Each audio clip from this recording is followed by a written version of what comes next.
Good evening, everyone. I am here by myself today for a change of pace. I know that typically when I do live streams, I have people on, but occasionally I like to do live streams about things that have excited me. And recently, I think I got something that almost every Christian apologist wants. Bart Ehrman watched some of my videos. You don't know who Bart Ehrman is? He's a famous New Testament scholar that's an atheist. And he was on the Paulogia channel, and Paulogia played some of his videos for him for him to watch, and then he commented on some of them. I think Christian apologists have done a lot of responses to Bart Ehrman, and we would always want to hear what he has thought about it. So this is a rare privilege. I finally got Bart Ehrman to hear some of the things I say in my videos and get his comments on it. So when I saw that, I got kind of excited and I was like, I got to review this because not only did Bart Ehrman, famous New Testament scholar, review some of my work, I was woefully unimpressed with his response. And we'll get into what I mean about that. So he seemed like he was sort of caught off guard by some of the arguments that were made. And I will go through that. So let me just sort of set up what sort of happened. He is doing these things where he promotes courses he teaches. And when he promotes a course that he teaches, he goes on various channels to promote his new course. He's teaching a course on the Gospel of Matthew. So he's going on various channels promoting this course he's teaching. And he went on the Paulogia channel, and Paul had him respond to some apologetic arguments in defense of Matthew. And my videos were mixed in with that. So thought it'd be a good, and so when I saw that, I was like, well, I'll just start reviewing what he said about my stuff. But yeah, so we're going to get into that. I'm not going to play the ad. I'm just going to play this section of Paul's video where Bart is responding to some of my stuff, some of Michael Brown's stuff, and some of other apologetic material. And I also thought this would be a good opportunity to correct some misconceptions we have about new prophecy in the New Testament. There's a lot of misconceptions about this from fundamentalists and from atheists when they read New Testament prophecies, like Matthew saying things like, oh yeah, you know, this prophecy about the son coming out of Egypt, that's about Jesus. And we go, well, he made a mistake, because if we read Hosea, that's clearly not talking about Jesus coming out of Egypt. Why did Matthew apply that to Jesus? Or when he talks about the virgin giving birth in Isaiah 7:14, that's not the original author. Isaiah was not talking about Jesus. So this is a good opportunity to correct some misunderstandings we have about Old Testament prophecies and how they're used in the New Testament. So before we get going, let me just knock out a couple super chats here. Thank you for the super chat. I don't know how much that translates to US dollars, but I appreciate it. And of course, the creepiest member of this channel ever, you're not alone. You're with me, from Sus IP. Man, you and I are gonna have to have a chat, Sus IP. I don't even know who you are, but man, creepy. All right, so let me pull this video up here and we'll get into this a little bit here. So there's a lot to talk about in this video. I have made slides. So again, this is Bart Ehrman responding to some videos I have done on defense of Matthew, some stuff that Michael Brown has done in defense of Matthew, and this is Paulogia showing it to him. It's kind of funny that to get Bart Ehrman to watch our stuff, he had to basically be forced to.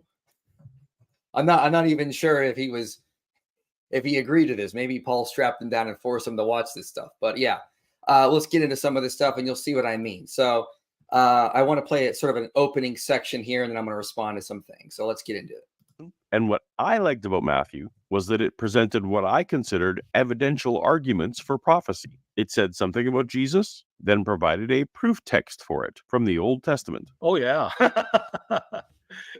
Well, proof texting is when you've got some idea and you kind of pick a text that supports your idea, whether the text, in its context really means that or not. You just, and so you prove it by just citing a text. And it's considered by historical scholars to be an illegitimate way of reading the Bible.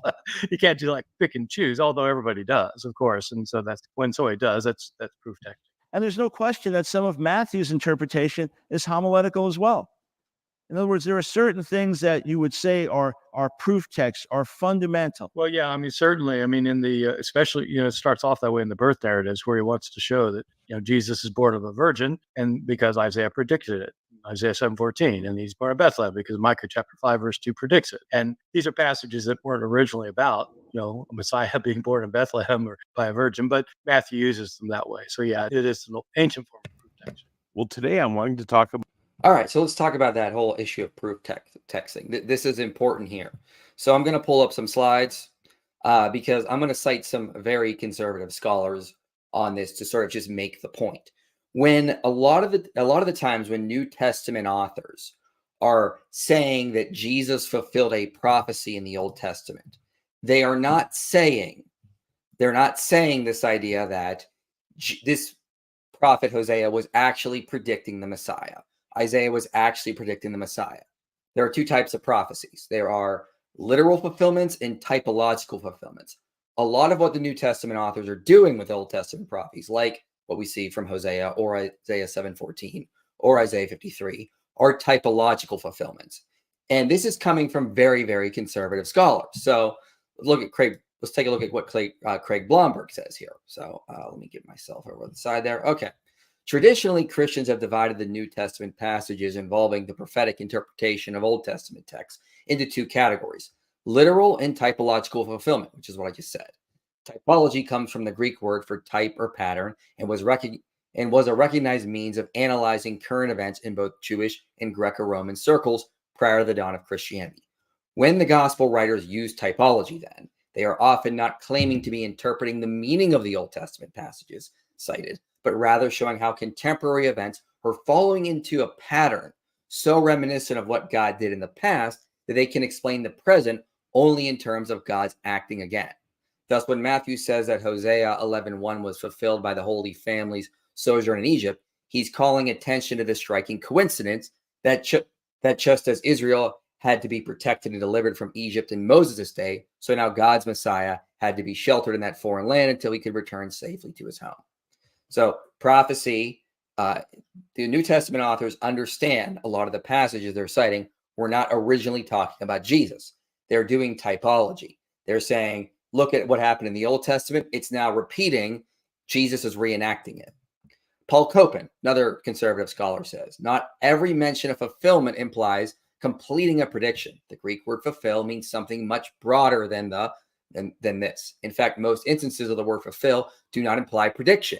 When Jesus came to fulfill all things which were written about me in the law of Moses and the prophets and the Psalms, he was bringing to fruition the significance of the entire Old Testament, much of which was not predictive. Adam, Jesus being the second Adam, sacrifices the high priest, Jonah being in the fish's belly for 3 days, and so on.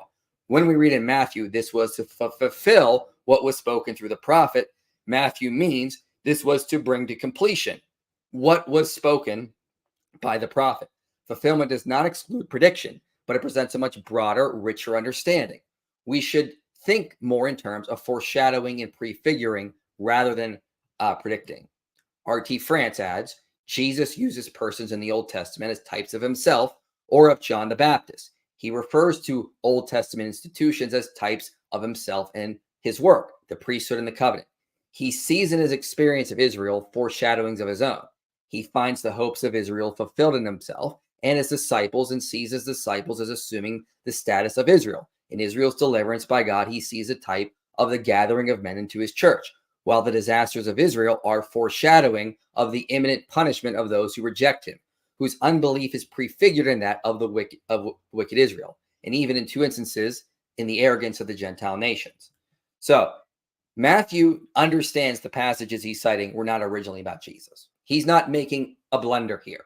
He is doing what was a common practice of rabbis in that day, which is where you take an Old Testament passage and you use it as a typology for current events in the day.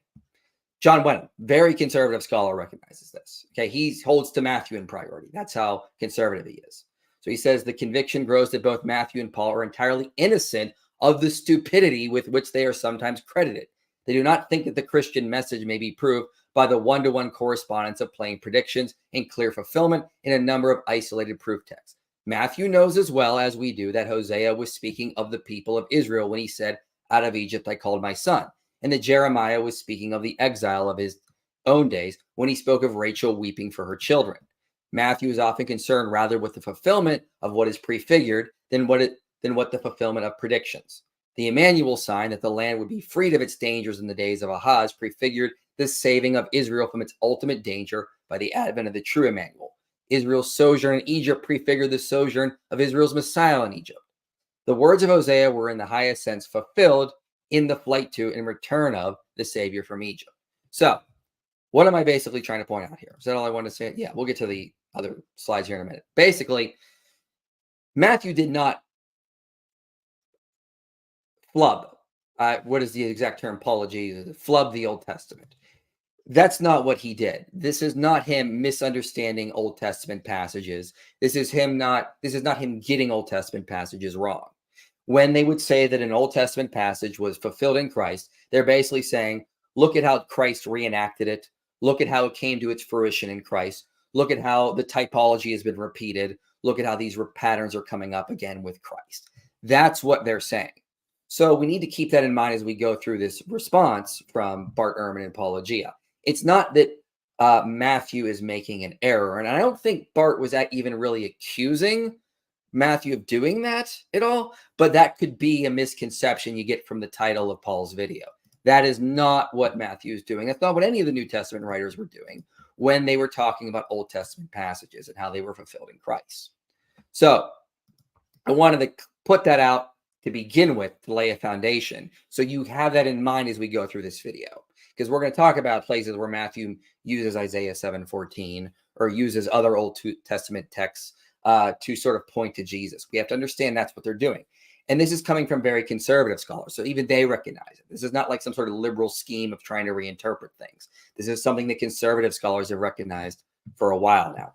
All right, I'm going to play a little bit more and then I will stop and comment, because we're going to get into specific responses that Ehrman has for me and some of the other Christians out there. Talk about 4 passages in Matthew that I once viewed as proof texts, but have since come to learn are quite problematic for the view that the Bible is inerrant or that the author of Matthew was an excellent Hebrew scholar. And we'll also look at the evangelical apologists who have come up with their own reasons why these aren't problems. Okay. Let's start with the 2 donkeys during the triumphal entry. Supposed biblical error. Did Jesus ride 2 donkeys into Jerusalem?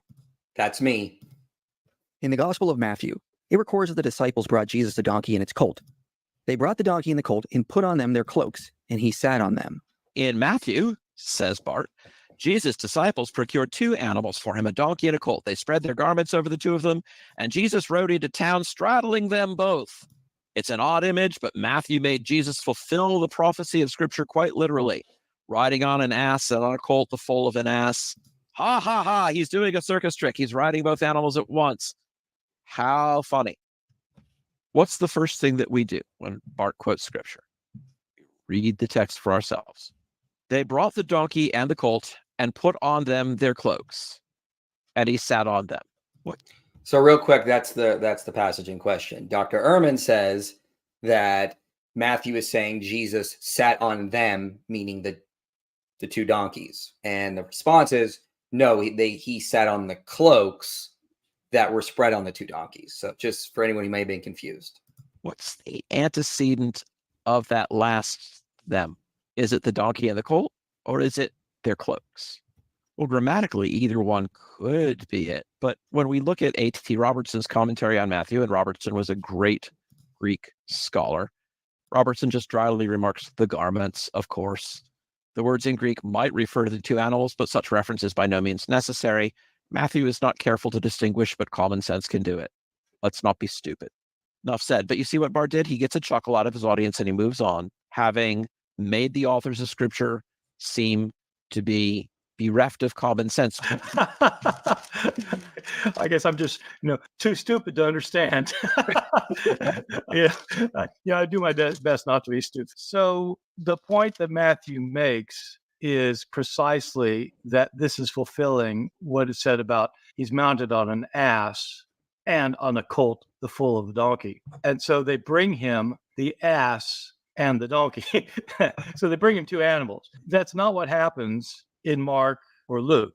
And so you have to ask, why 2 animals? And when it says it spread the cloaks on them, it doesn't say like on one of them for him to sit on. It says on them. And so I'm just looking at the Greek here because I wasn't expecting this question, and so I didn't exactly read the text before. So yeah, it's verse 7, and they lay the garments on them, and he said, yeah, okay. So all right, so it's actually pretty clear because it says it uses the same Greek words.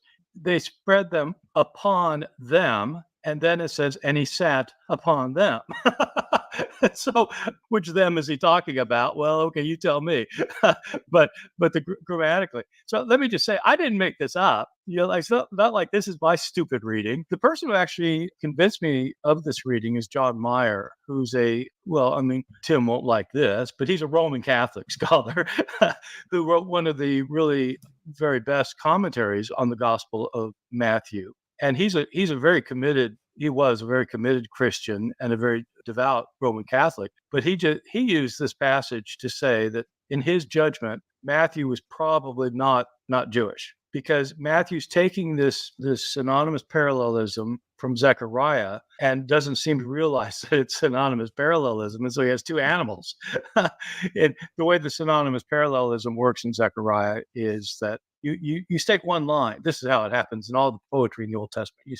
You state a line, and then the second line says the same thing in other words. And so it's kind of reinforcing it. But Matthew's obviously taking it in some kind of literal way. So I'm not saying that Matthew is stupid, although Tim's saying I'm stupid, but that's okay. I'm not saying that Matthew is stupid. What I am saying that he's taking this image literally in a way that doesn't really make any sense to show that Jesus literally fulfilled it. And that's John Meyer's argument. It's kind of a common argument. I think it's kind of maybe it's meant to be humorous. I don't know, but he does sit on them. And so I don't know.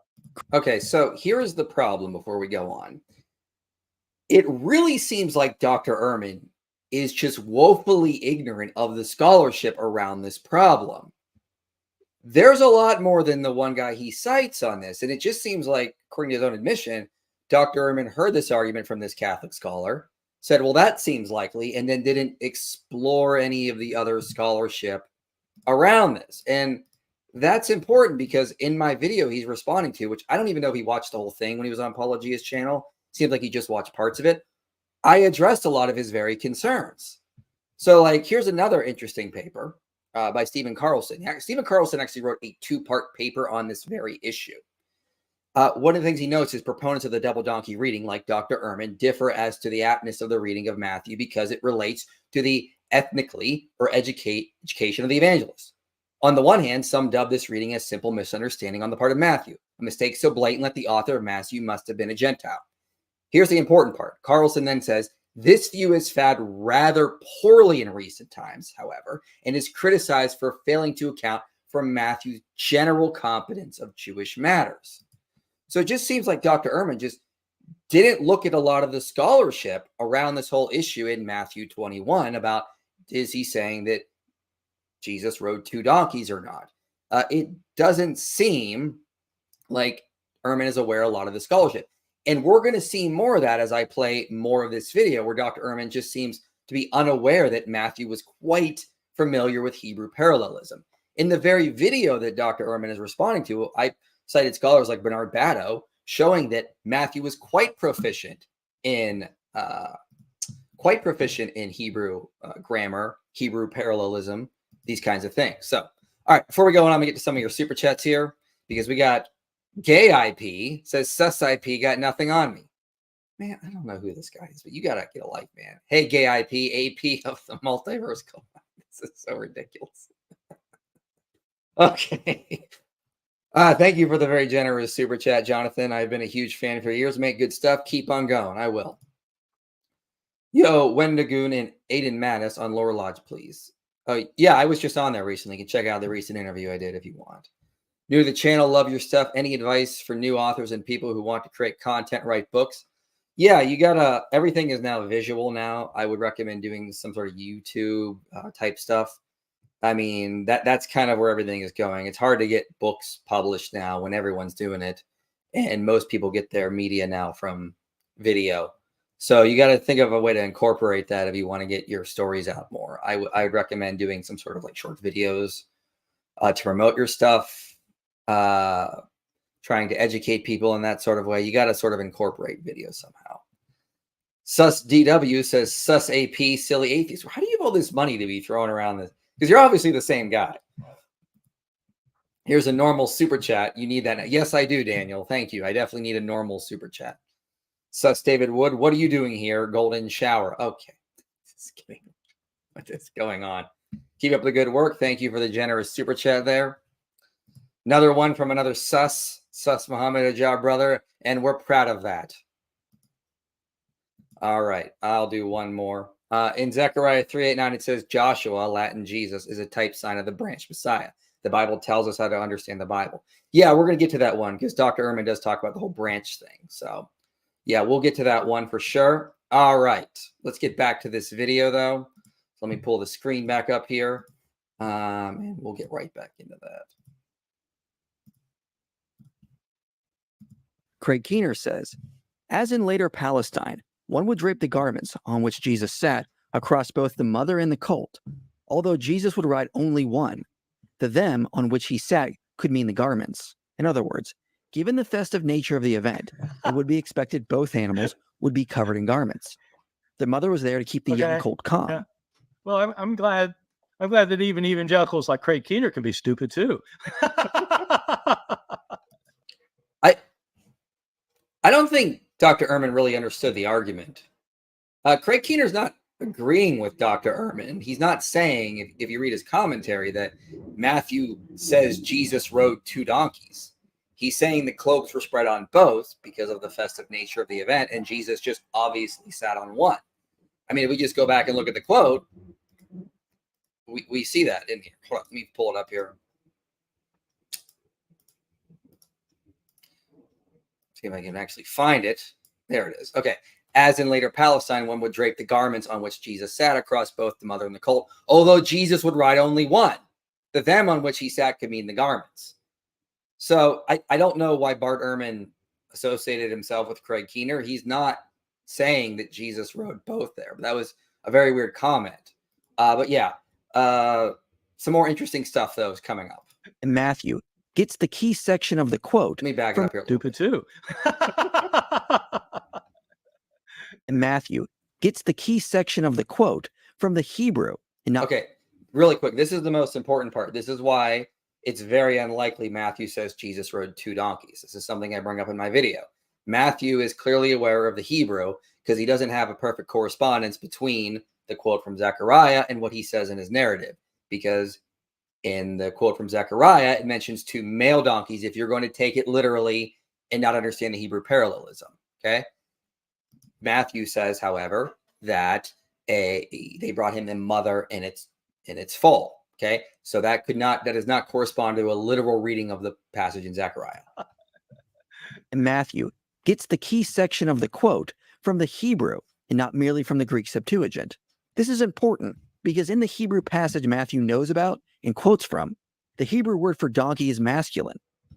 But in the narrative of verse 7, the word for donkey is presented with a feminine article. So between the quote and the narrative, there is not a perfect correspondence.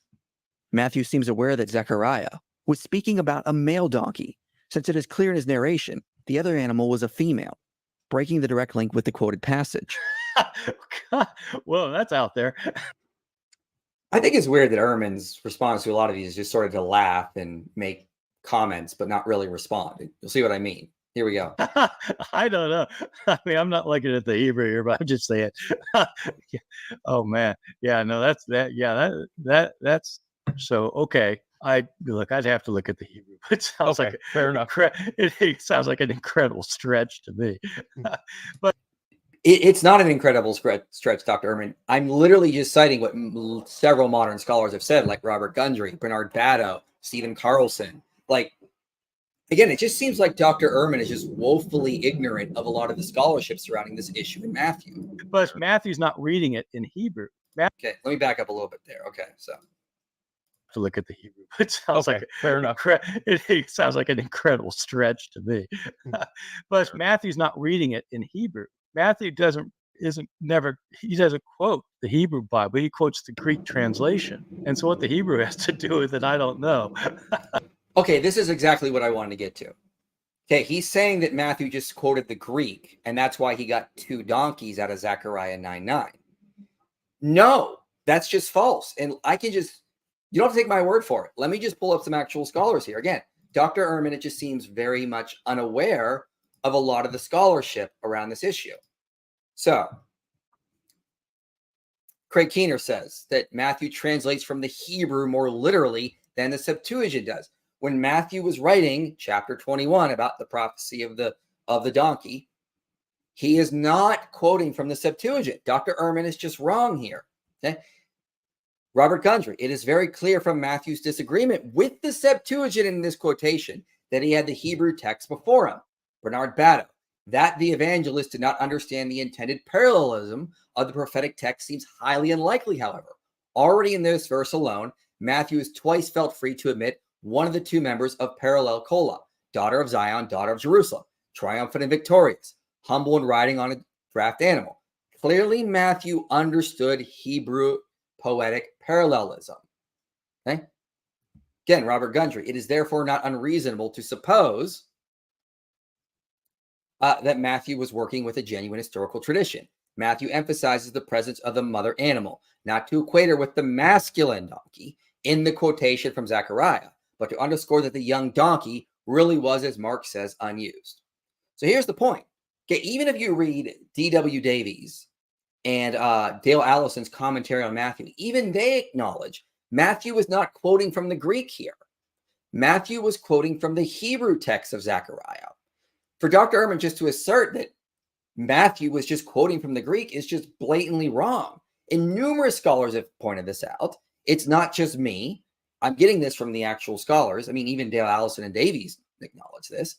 Dr. Ehrman just seems woefully unaware of this. And he's teaching a course on Matthew, and he doesn't know this. It's kind of confusing.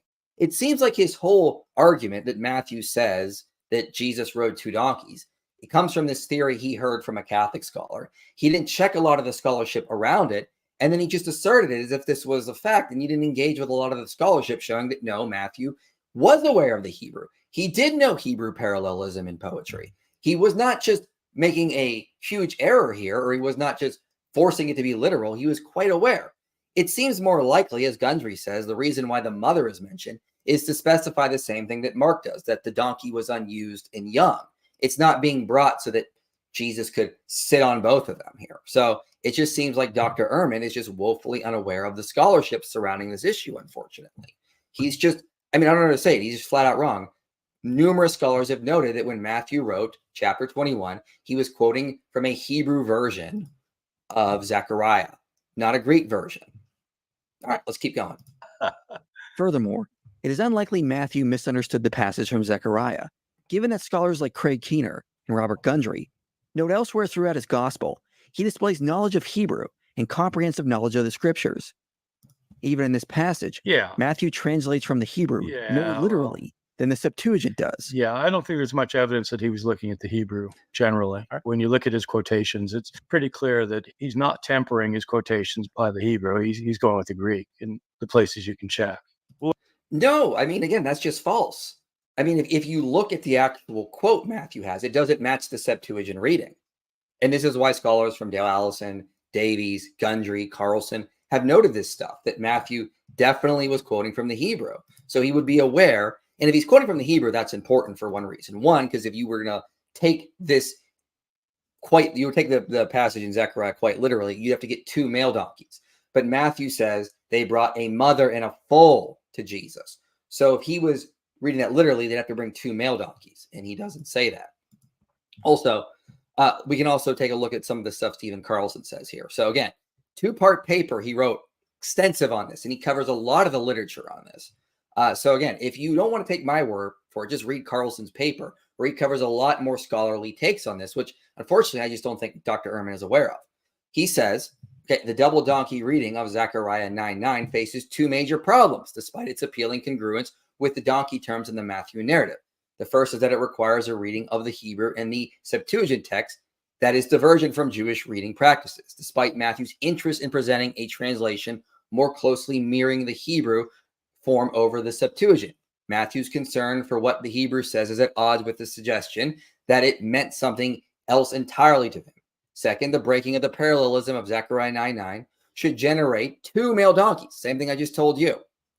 but Matthew's narrative has a female and a male instead, without an additional and unmotivated misreading of the donkey as female. The double donkey reading of Zechariah 9:9 fails to account for the fact that the second donkey in Matthew's story is a Jenny.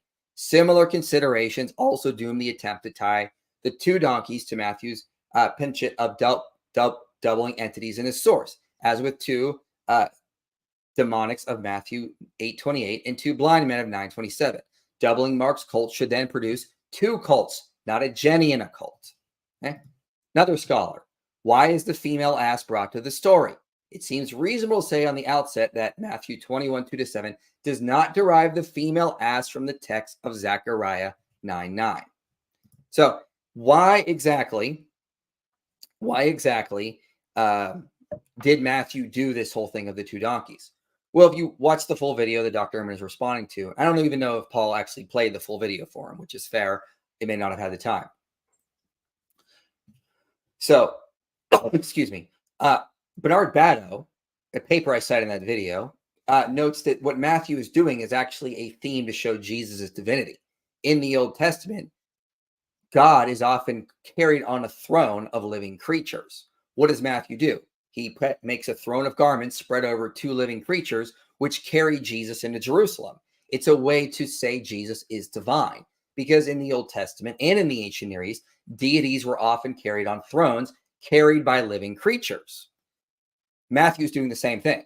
Matthew opens his gospel by saying Jesus is God with us, notes it throughout his gospel numerous times, and here's another way he does this.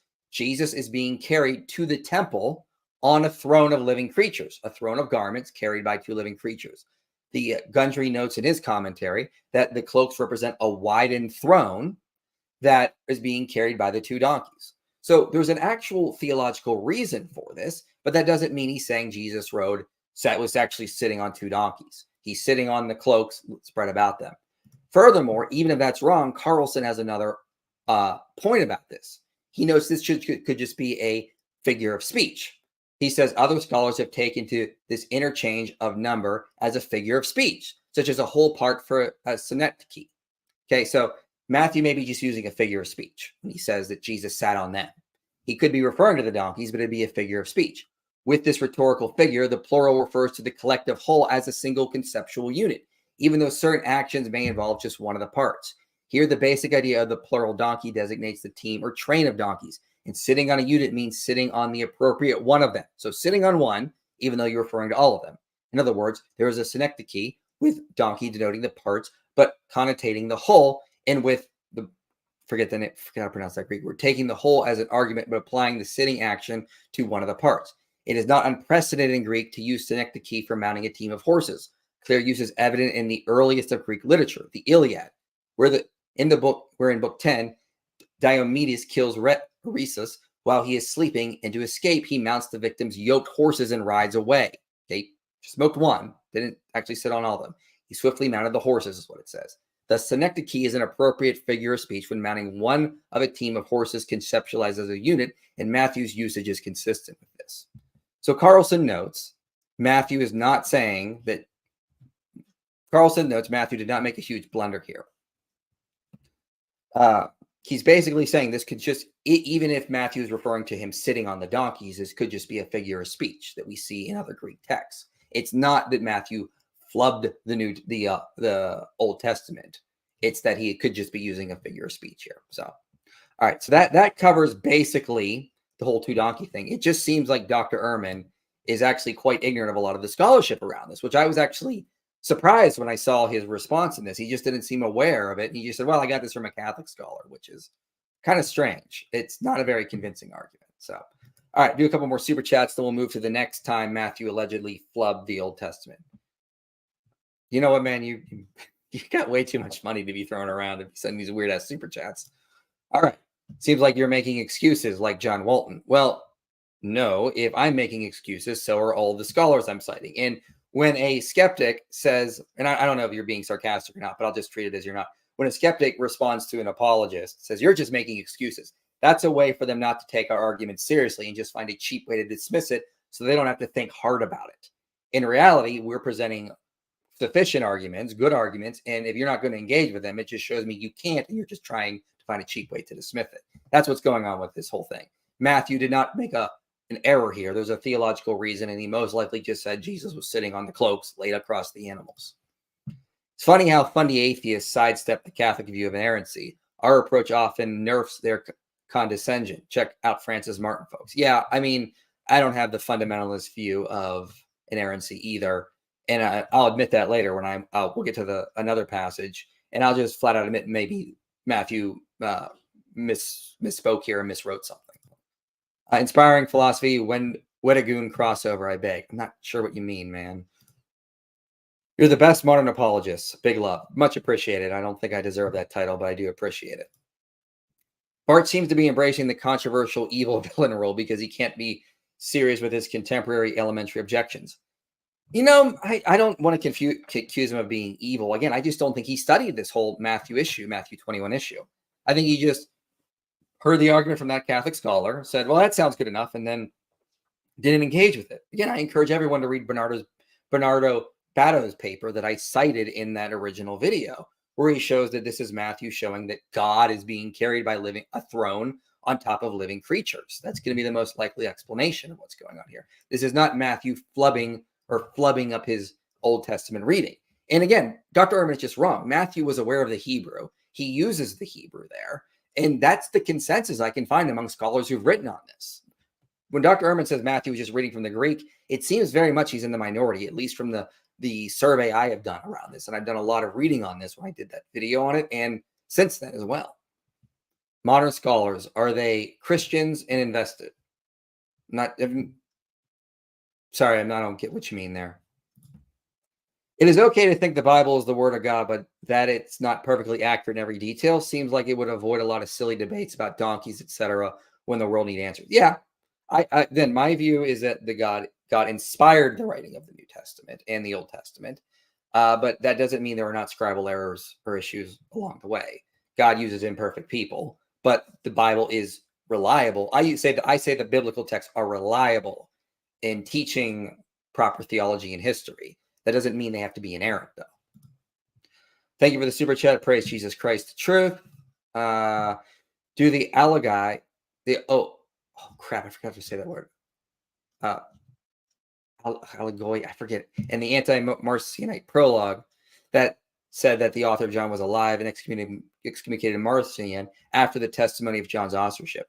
So we covered that in a live stream from January where we responded to another video on Paulogia. And we pointed out, like, they could very well get the time wrong. They could very well be mixing up when this was written, but they still attribute it to John.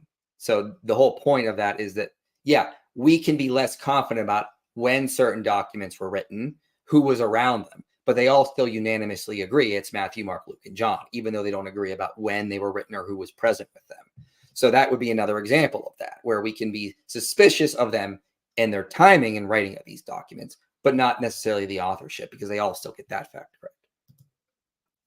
Matthew uses figure of speeches. Really? Excuses. I mean, I don't know how to tell you this, but sir, everyone uses figures of speeches. You use figures of speech. It's impossible to live and write and do anything without using figure of speeches at times. That's just what humans do. So why are the gospel authors not allowed to use figure of speeches when that's all what we do? 351 likes. Thanks, family. All right. Let's get back to the video because I want to get to the next objection here from Dr. Ehrman.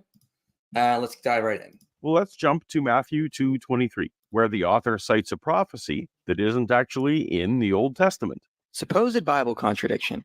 Matthew's prophecy versus Old Testament prophecies. This is a very old video, I want to mind you. It's been a while since I did this one.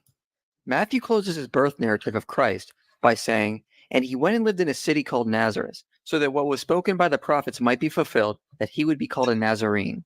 What prophet said that? Not written anywhere. No prophet said that. You won't find it anywhere. Matthew made it up. It's not only that he quoted verses out of context. It's not only that he stuck extra words in that didn't belong. It's not only that he twisted the meaning of other verses. He just made it up sometimes. Guess he hoped nobody would notice. Is Matthew is referring to Old Testament passages that say the Messiah will be a branch. For example, Isaiah 11:1 says, "There shall come forth a shoot from the stump of Jesse, and a branch from his roots shall bear fruit." In Hebrew, the word for branch is netzer, which is the same order of the three primary letters for Nazareth. And some scholars argue Nazareth is derived from netzer. So Matthew may be using the root meaning of Nazareth to refer to how the prophets referred to the Messiah as a branch. You say, well, how do I know Matthew had that in mind? Well, we saw that one of the titles of the Messiah was branch. We saw it in Jeremiah 23. We saw it in Zechariah 3. We saw it in Zechariah 6. Semoth, branch. The prophets referred to that. What's the word that Isaiah 11:1 uses for branch? That a branch will come out of the stump of Jesse and grow up from the roots. The word there is netzer. Netzer. It seems very clear. I mean, listen to me. If we had Orthodox rabbis sitting here, they could recite to you off the top of their head plays on words in rabbinic literature, constantly plays on words, where words are cited and a similar word is cited. No, read it this way, back and forth. Matthew is finding this extraordinary little play on words. He will actually be a netzer. The prophets then expanded on this in other places. He'll be called a netzer, a branch.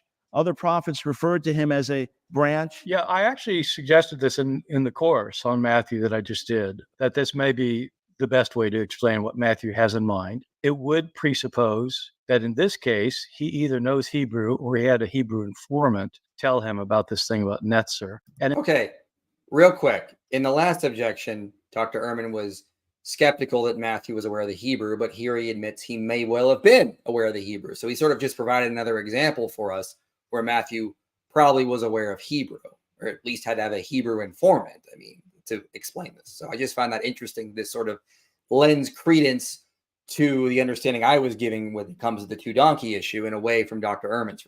And it may have been a tradition that was floating around before Matthew about the netzer thing. So the deal is that in Isaiah 11:1, there is a prediction that there will be a root, that the stump of Jesse, they'll produce a root and there'll be a branch that grows out of it. And this is saying that the tree of David. So if you think about a genealogical line like a genealogical tree, David was supposed to have a genealogical descendant on the throne in perpetuity, according to 2 Samuel chapter 7. And then the line got cut off with the Babylonian conquest of Jerusalem. And so the tree got cut down. And Isaiah is saying there's going to be a root will come out of the tree and there'll be a branch. In other words, it's going to come back to life. And the branch, the word for branch in Hebrew is natsar. And Hebrew doesn't use, the Hebrew Bible, the ancient Hebrew didn't use vowels. And so it just has three letters, which would be in English N-Z-R, which are also the three letters in Nazarene. And so he'll be called a Nazarene, would be, could be a reference to Isaiah 11:1. And if that's the case, then the Matthew in this particular case is being very kind of creative and subtle. And I have no problem with that. I think Matthew was a very creative person. I mean, my lecture was on the genius of Matthew, and he did a lot of creative things. This would be sort of at the top of the list, I think, of creative things, because not too many people get that one. Right. So by creative, you mean thinking outside the box creative. Well, Matthew sees Jesus everywhere in the Old Testament. And he doesn't play it out as much as he probably did in his own life, whoever this person Matthew was. But Christians, since then find Jesus everywhere from Genesis. So I just want to note, I think Dr. Ehrman is not,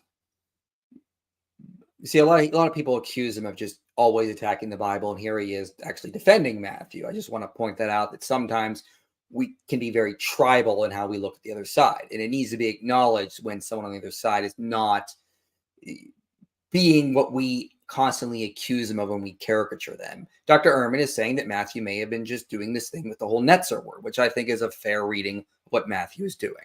Genesis 1 through, the first chapter of Genesis to the final chapter of Malachi, people find Jesus everywhere. And that started in the early church. I mean, if you think that Jesus is the fulfillment of God's plan, as Matthew did, then naturally you'll try to find him in Scripture. And so that's where that's where his creativity comes from, is trying to find creative ways of seeing where Jesus could be in the Old Testament. And this would be one of the more creative ones, I think. Now, remember what I talked about in the beginning with the whole difference between literal fulfillment and typological fulfillment.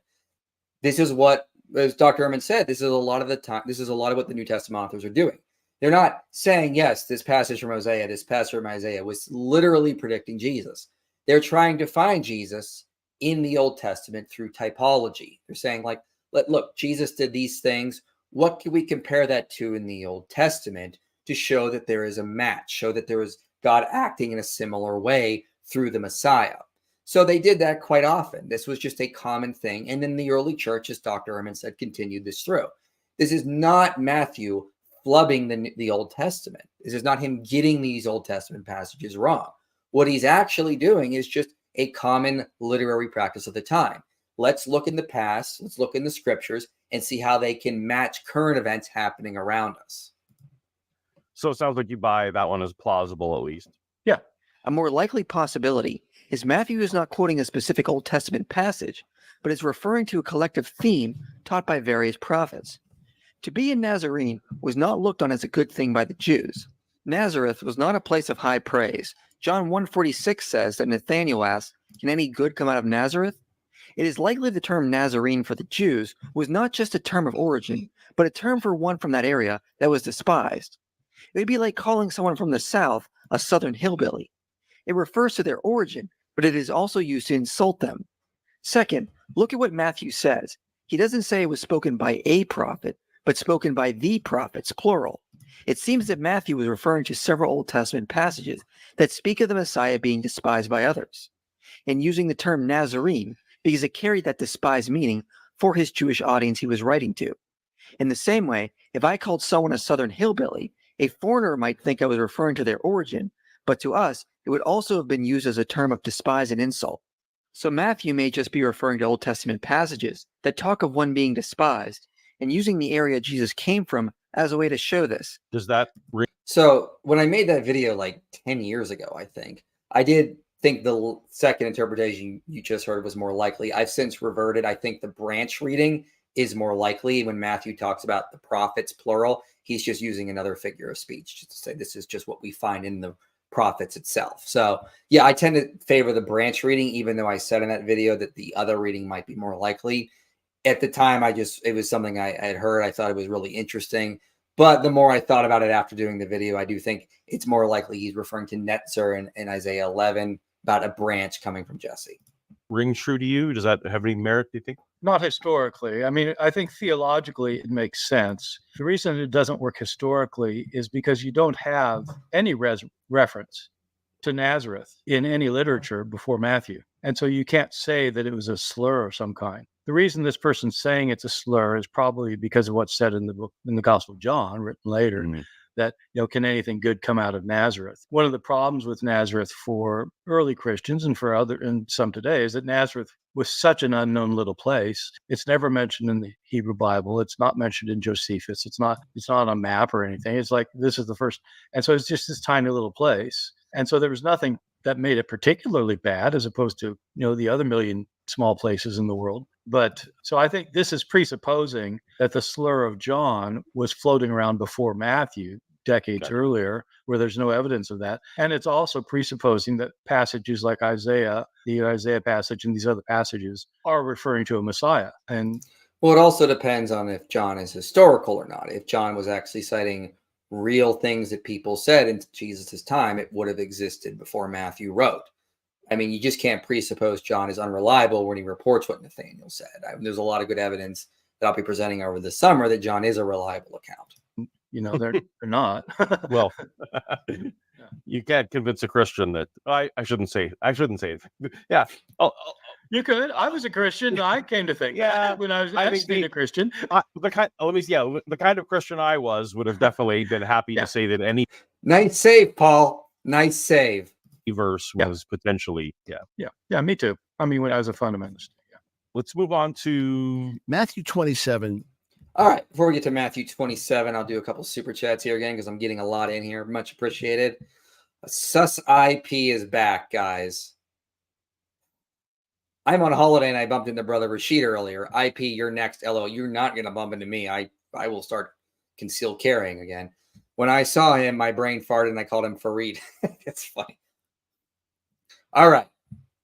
I'm moving on, dude, because you got some weird stuff to say. Do you have any prayer requests? Well, thank you, Elijah. I'm still getting over a sickness. Pray for me that I get over this. I'm trying not to cough right now. I'll be in next week. I will be in Florida and Sarasota at Chip Bennett's church for the Apologeticon conference. If you guys want to come out, I will post about that again today later, so you guys know about it. Just keep an eye on my community wall. So pray for that. And I'm trying to get more funding so I can actually hire an employee to help me. So if you guys can help with funding it all, becoming monthly donors, that would help, because then I can hire a friend of mine, to actually be like my social media manager and help us grow, because I'm just swamped in terms of everything I do, and I would need someone behind the scenes helping me more. So prayers that we get the funding we need so I can hire him. Hey, it's not just one guy with all these sus profiles. Yes, it is. One is USD and the other's pound. Listen, gay P. Don't lie to me. I know this is one guy. If it's more than one guy, you guys need to lie. Freaking go play Dungeons and Dragons or something. It's ridiculous.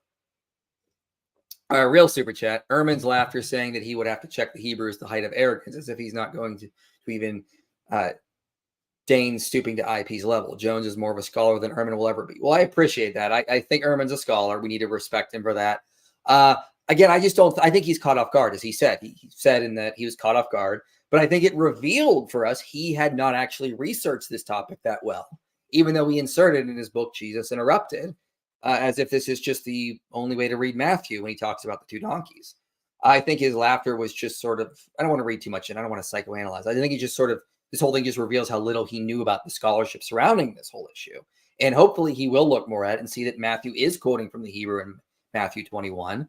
And he's not just getting the parallelism wrong that he found in the Greek Septuagint. Is even, I'm trying to think of a commentary I've read where it says Matthew is quoting from the Greek. I can't think of one. Why don't you invite Bart on your channel again? Because he's expensive. That's the truth. He's expensive. You can't just get Bart Ehrman on your channel. He charges high fees unless he's promoting a course.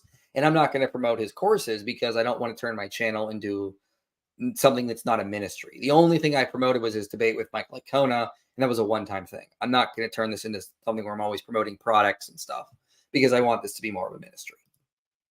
Love your content. Love binging your podcast. Appreciate that. I've not been. That's what Matt has been managing for me, and hopefully we can hire him full time so we can do more of that kind of stuff, because I don't manage that podcast. I don't have time to.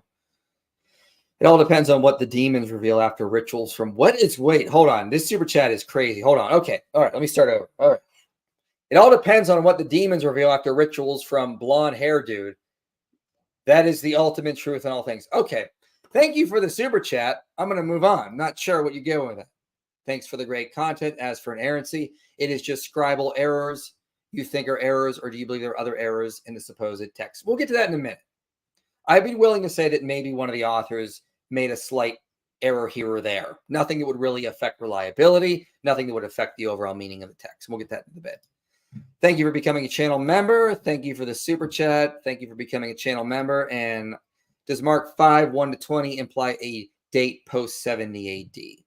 No, I don't know why you would suggest that. I believe that's about the demonic disputes. Is the demonic? I don't see why that would imply a date post 120, because it could just be an event that happened during the life of Jesus. I need to know more reasons as to why people would say that. All right, let's get back to this video and keep trudging along. Let me pull it up here. Okay, so we're getting to the next one here. This is another issue, but this one I don't come up in, but I still want to respond to it. Verses 9 and 10. We're told that Matthew's totally confused here. First, he quotes part of a prophecy from Zechariah. Then he says it comes from Jeremiah. Then he takes the whole thing totally out of context. How can you possibly believe in the inspiration of the New Testament, or that Matthew was writing accurately with some?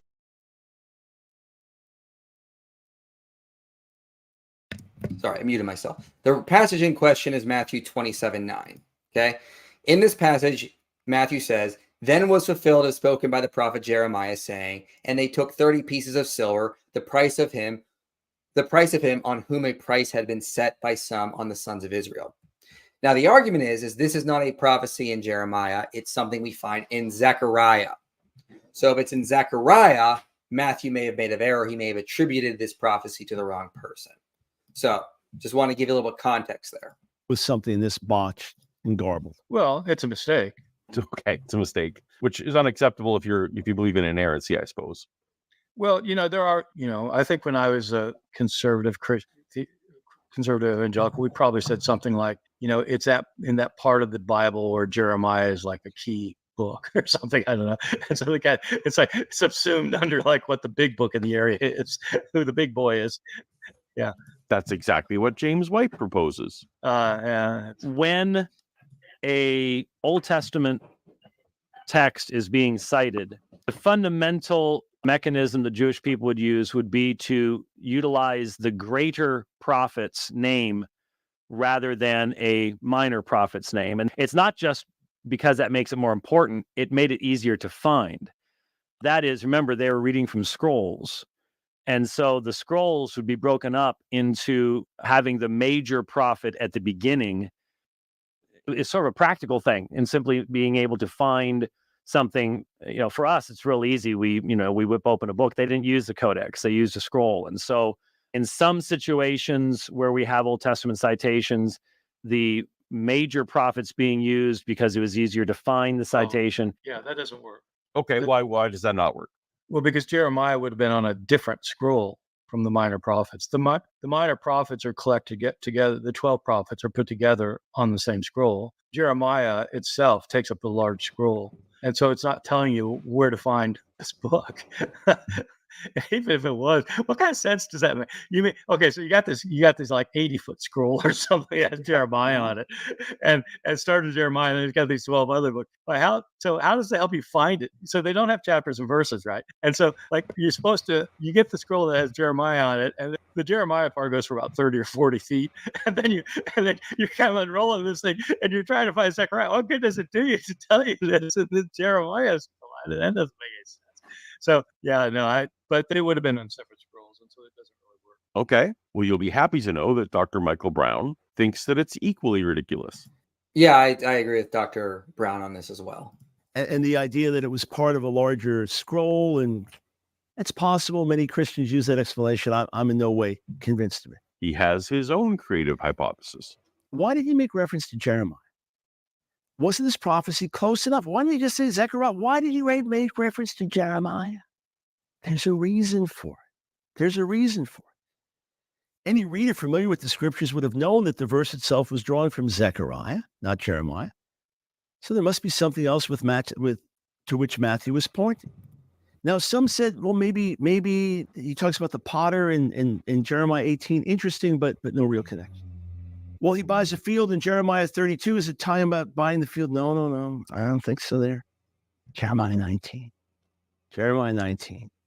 This is the larger prophecy, Jeremiah 19 and Zechariah 11.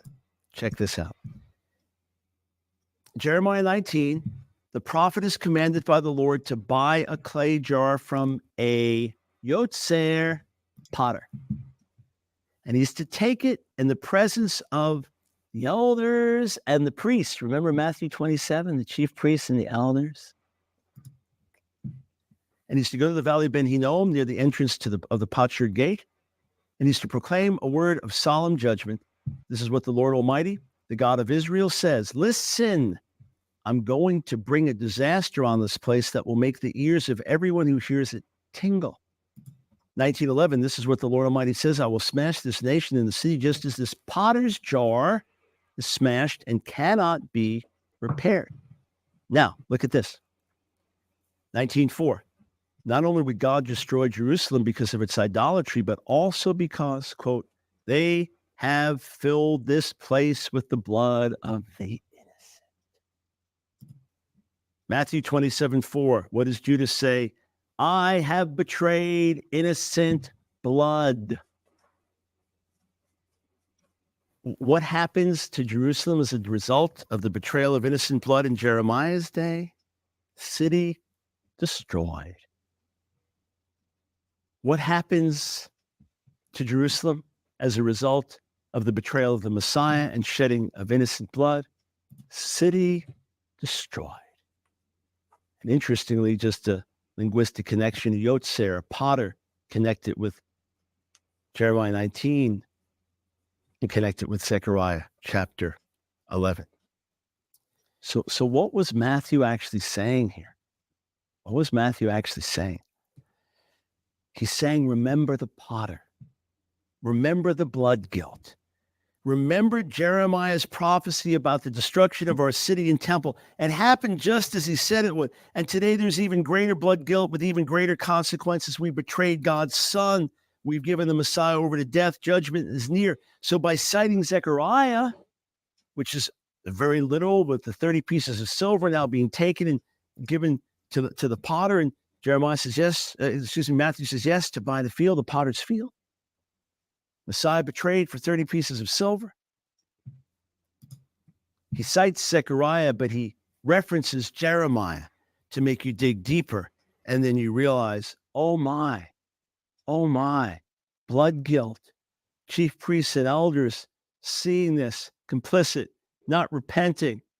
Potter, field of blood, valley of slaughter, foreigners buried. I just like how we're all just watching. I'm reviewing Dr. Ehrman and Paulogia, review Dr. Michael Brown. We all are just staring, watching like we're in a lecture. Wow. Jeremiah, speaking of this. Zechariah, speaking of this. Matthew ties them together. Does that make any sense to you? Not really, but it's a better argument. And what I'd really like to do is to witness I'd like to see Michael Brown and James White debate. That'd be fun, wouldn't it? That would be awesome. Yeah. Why are they debating people like me? I'd like to see them debate each other sometime. They actually did debate. They debated on, I believe, Calvinism versus Arminianism once. So they've done that, yeah. I think Michael would wipe them up, frankly. So yeah, no, it doesn't make any sense. I mean, if he wanted to do that, he could have combined the two verses the way Jewish interpreters would do, where you quote one and then you quote the other and that you interpret them in light of each other. That would work. But to say that he's intentionally saying Jeremiah so that you'll think Zechariah or the other, it's like he does, where else does he do that? For example, I mean, does Michael have examples of that happening in other places? We have other instances like this in the New Testament, where at the very beginning of Mark's Gospel, chapter 1, where it says, as is spoken of, as is said in Isaiah the prophet, referring to John the Baptist, make way of the Lord, prepare his path, that guy. That's not from Isaiah. So it does happen sometimes. People misquote passage. I bet even Michael Brown sometimes will attribute a passage to the wrong place, and it may be that Matthew had this thing in mind that he himself thought about the connection of these two things, and he gave the wrong word. It's not a big deal for me. I mean, he just said it's the wrong, gave it the wrong. We all do that. But if you believe in inerrancy, yeah, then it's a problem. No. So who actually thought Matthew made an error here was Martin Luther. Martin Luther actually said, yeah, Matthew made an error here. He should have said Zechariah. So this wasn't the case that this is something that's going to threaten orthodoxy or the reliability of the Bible. Martin Luther even said, yeah, Matthew just wrote Jeremiah when he was thinking Zechariah and made an error there. So someone pretty conservative there, Martin Luther would just agree. Yeah, that was just a mix up there. So, however, let's also point out that this may not necessarily be an error. Craig Keener has some interesting stuff to say on this. One of the things we need to remember is that we need to also remember verse 10. So let's start in verse 9. I'll just put it up here on the screen so you can see what I'm getting at here. Let me just pull the verse up here. Okay, so verse 9, here's the whole thing. Then was fulfilled what had been spoken by the prophet Jeremiah, saying, and they took the 30 pieces of silver, the price on him, whom a price had been set by some of the sons of Israel, and they gave them for the potter's field as the Lord directed me. Now, this verse 10 does not come in the passage in Jeremiah, or in Zechariah, that is. So we have the Zechariah passage here, and then we have a passage that, as Dr. Brown was saying, seems to come from Jeremiah here. Now, Craig Keener is aware of this. In his commentary, he has some interesting stuff to say on this. So he also sort of responds to this in his socio-rhetorical commentary. He says, by appealing to Jeremiah rather than Zechariah, however, Matthew makes clear that he intends his biblically literate audience to link an analogous passage in Jeremiah and to interrupt them as in a Gezerah Shiva or Shewa of Mark 1-3, like the passage he just quoted, where Mark opens his gospel by combining two prophecies, which Matthew recognizes and modifies in Matthew 3:3. In doing so, Matthew reapplies Zechariah's prophecy with a message of Israel's coming restoration in Jeremiah. Matthew may well allude to Jeremiah 18:19 regarding the potter, that Dr. Brown just brought up as well. In this case, he invokes a prophecy of the impending destruction of Jerusalem. So this could very well just be a common practice we see. Okay, so this is called, I'm probably butchering this. So the Gezerah Shewa. Okay, this is a practice that we see, and I just pulled up the definition from Encyclopedia Britannica so you understand what it is. It's an exegetical device of the Jewish rabbis, where you basically equal categories according to which obscure passages might be illuminated by reference to another one containing the same key term. There are examples in Paul's Old Testament exegesis, one of the best known being in Galatians 3:10-14, where the mystery of Christ dying the death that was incurred, the divine curse, is explained by the bearing of vicariously the curse incurred by the lawbreaker. One may compare the explanation in Hebrews 4 of God's rest, mentioned in Psalm 95, by reference to his resting on the seventh day after the creation's work, an explanation dependent on the Septuagint. So it's basically the act of comparing two passages you think should go together.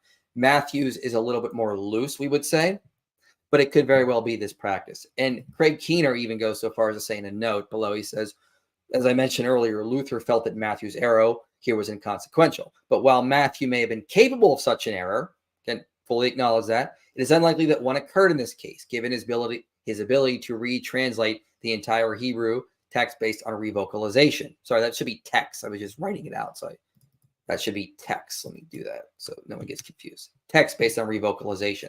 I've examined only the point most germane to the sense of our paragraph. It's unlikely that Matthew simply got his attribution wrong. So Craig Keener is noting, because you have verse 10 along with verse 9, this could just be this Jewish device of combining two passages. And I'll just pull the passage up here again to reiterate that point. So again, this second one, verse 10, the potter's field, it would be coming from Jeremiah as it's spoken. But in the middle, he uses a Zechariah passage. So this could be just a literary device. Now, Dr. Ehrman said, well, does Matthew do this in other places? I don't think so, but I don't think that's a fair criticism because this is a rare technique. This is not something that you do over and over again. I think Mark only does it once. Paul, I think, only does it a handful of times throughout his various epistles. This would not be something you would do often. It'd be something you do rare and in between. So I don't think Matthew needs to do it in a lot of places for this to be an issue there. So again, I'm fully okay being on the same page as Martin Luther and saying that maybe Matthew just made a mix-up there. That wouldn't threaten the reliability of the text. However, some modern scholars like Craig Keener and Dr. Brown have noted that verse 10 definitely is something coming from Jeremiah. This could be the Jewish literary technique where you combine two passages, similar to what we see in Mark chapter 1. He combines the two prophecies there. This could just be the same thing. I don't think this is a nail down explicit place where we can show that Matthew flubbed the Old Testament when there are rational explanations for that.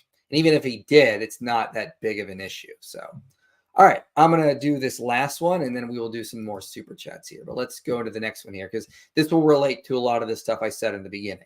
Now, this last passage, I didn't find any prominent apologists addressing it, but Matthew 1:23 quotes Isaiah 7:14. Behold, a virgin shall be with child and shall bring forth a son, and they shall call his name Emmanuel, which being interpreted is God with us. But I don't know who that guy is reading the Bible, but it really sounds like he really enjoys biscuits and gravy. Let's be honest. Let's go back. That sounds like a guy who really enjoys biscuits and gravy. And they shall call his name Emmanuel, which being interpreted is God with us. But that is quite a Southern accent. From an inerrantist, proof texting Christian, it would be notable that we have no record of anyone calling Jesus Emmanuel. Right. I'm surprised that there are apologists who could come up with an answer. I mean, I can come up with an answer. Of course, I used to be an apologist, so maybe that's why. So the passage is, so it's quoting Isaiah 7:14, which is problematic for obvious other reasons.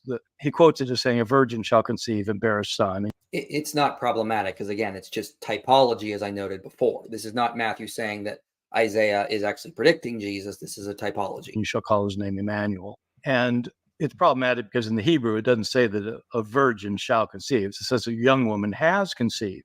And the thing is, and she'll bear a son. This is in Isaiah 7. And if you actually read Isaiah 7, there's nothing about this child being born, being named, given the name Emmanuel, I don't think. I mean, this is about someone else. So what I would say is that. And you know who also admitted that? Like, again, let me just pull up the slide here. Paul Copan. Paul Copan in his article says this is not about Jesus. The second, it is Isaiah 7:14, which Matthew cites in 123. Around Christmas, we hear the sounds of Handel's Messiah about a virgin conceiving, bearing a son, and calling him Emmanuel. Isaiah predicted Mary and Jesus here, right? Well, it does not seem so when we look at the context of Isaiah 7:14, which clearly refers to the 8th century BC setting. The prophet Isaiah is addressing Ahaz, king of Judah, who fears an invasion from the northern kingdom of Israel and its partner, Syria. God's message to Ahaz is this sign: a maiden will be with child, i.e. conceive, and will give birth to a son, and will call him Emmanuel. Yet the context indicates the child will be born in Ahaz's day, not hundreds of years later. Moreover, Ahaz would recognize this sign child before the boy will know enough to refuse evil and choose good. The land whose two kings you dread will be forsaken. So again, this is not something that is like a gotcha for the conservative side of scholarship. Paul Copan was acknowledging this, and I've seen other scholars acknowledge this as well. Matthew is doing a typology in chapter 1, where he takes Isaiah 7:14 and says it's now fulfilled in Christ in a much more new and interesting way. So this is not a problem. Again, if you understand Matthew is doing typology, this is only a problem for fundamentalist readings of Matthew, which we don't have to if we just follow what a lot of the scholars are arguing. So keep that in mind here. This is not, again, I don't think this is an example of Matthew flubbing if he's just doing Old Testament typology, which a lot of the rabbis of the day did. Is that what it actually, it does not say that his name will be Emmanuel. Emmanuel means God is with us. It says that his name shall be called Emmanuel. In other words, it's different between naming somebody and calling them something. The name is Jesus, and it means God is with us, because Jesus means, salvation from Yahweh. And so I think what I would say is that it's not saying that they will name him Jesus. They'll name him Emmanuel. They'll name him Jesus, but his name will be called God is with us, because in Jesus, God is with us. We don't have record, though, of anyone specifically saying, hey, there goes God with us, or anything like that. We're just kind of inferring. Well, I'd say throughout a lot of the New Testament, the idea is that in Jesus, God is with us. God is. But that's not what Matthew says. Matthew says Jesus' name does mean God with us, not that God is in Jesus. Matthew teaches over and over again that Jesus is, in fact, God who has come in the flesh. We see this in, for example, Matthew 21. We see this in Matthew 7, where Jesus says that he's going to be the judge at the end of time, and we need to acknowledge he is Yahweh when he says, you have to call me Lord, Lord, which, again, that double Lord, Lord is always a reference in the Septuagint to the Tetragrammaton. Jesus applies it to himself. So Jesus is actually calling himself God in multiple places. So Emmanuel, saying that Jesus' name is Emmanuel, fits in with that theme of this high Christology. Is present with us in Jesus. And so I think it's perfectly consistent with what there probably are passages that say something like that. I don't know. Okay.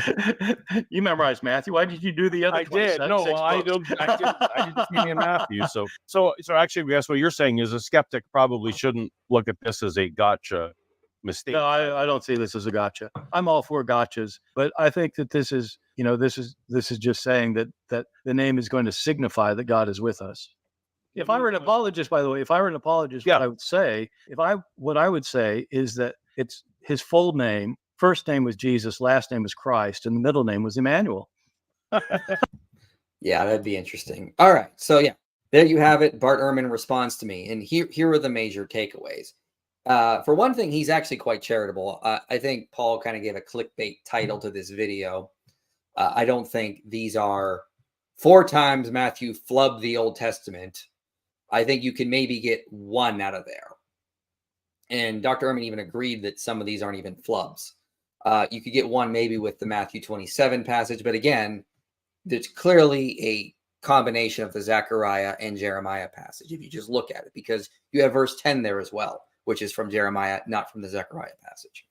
And the main reason I wanted to respond was to point out a lot of the prophecies in Matthew are typology, not literal fulfillments, and to point out that I think Dr. Ehrman's understanding of the whole Matthew 21 issue is just really just not up to date. There's a lot of things he just seemed to be unaware of when he responded to that section. But it was an honor to have Dr. Ehrman respond to some of my videos.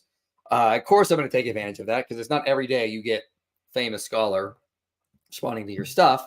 So I was excited when that happened, and I thought this would be a fun live stream to do. All right, let's get to some of your super chats because you guys keep sending them in. Let me see. Where were we left off? Here we go. Dr. Ehrman donated $500,000 last year. He said on Matt Int. Yeah, he donates a lot of money. That's why he's expensive. It's not because he's greedy. He's actually a really good guy who donates a lot of his money to charities, which I think is quite honorable of him to do. So that's why, he's busy. So he doesn't want to go and do these hundreds of interviews because it could be, quite time consuming. But if you want to bring him on, you've got to donate. You have to give him some money that he donates, which I think is pretty cool for him to do. The Roman legion unit around Judea was the 10th legion for tennis around 70 AD, with the boar being a legion symbol. Info via Josephus Mark 5 question. Okay, I'll look at that.